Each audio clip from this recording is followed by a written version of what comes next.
Ang duet naging trio dahil tila meron daw sumabay sa kanilang jamming.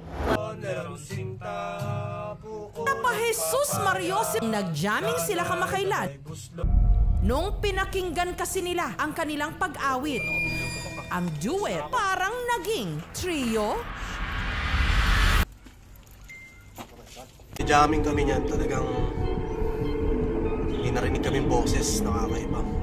Tapos nirecord ko yung sa cellphone namin yung jamming namin.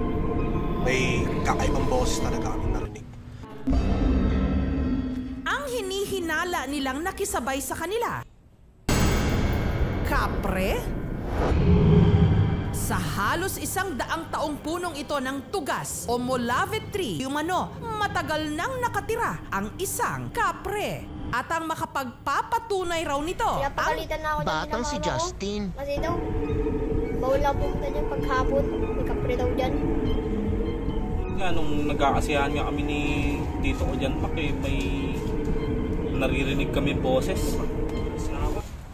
ang dimano'y nakisabay sa kanilang kanta, isang kapre. Pero teka, ano ba muna ang tunog ng tinutukoy nilang tinig ng kapre?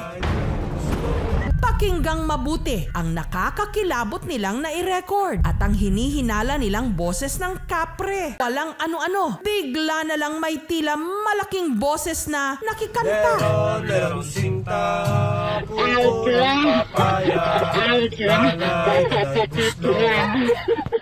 andito tayo ngayon sa lugar na sinasabi ko na may nagpaparamdam na kapre. Last time na jamming namin na may naramdaman kami. So pero ngayon, parang wala naman ako nararamdaman. Wala eh. Nararamdaman. Ikaw ba, Mac? May nararamdaman ka? Wala naman, Tito Mac. Ay. Saan na tayo dito? Nga pala, Tito Mac, may nagpapa-shoutout sa atin. Ano pangalan ng pangalan? Si Bogart. Okay, oh.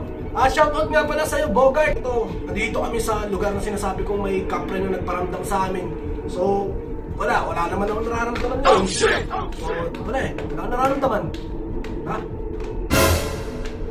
Tito Mac, parang may dumaan na. Ha? Parang may dumaan. Saan?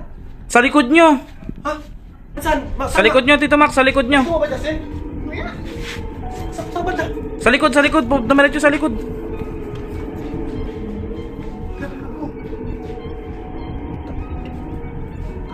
Dito ko lang nakita, oh. Tara. May dumaan. Talaga. Tara. Tara, Mac. Uwi na tayo.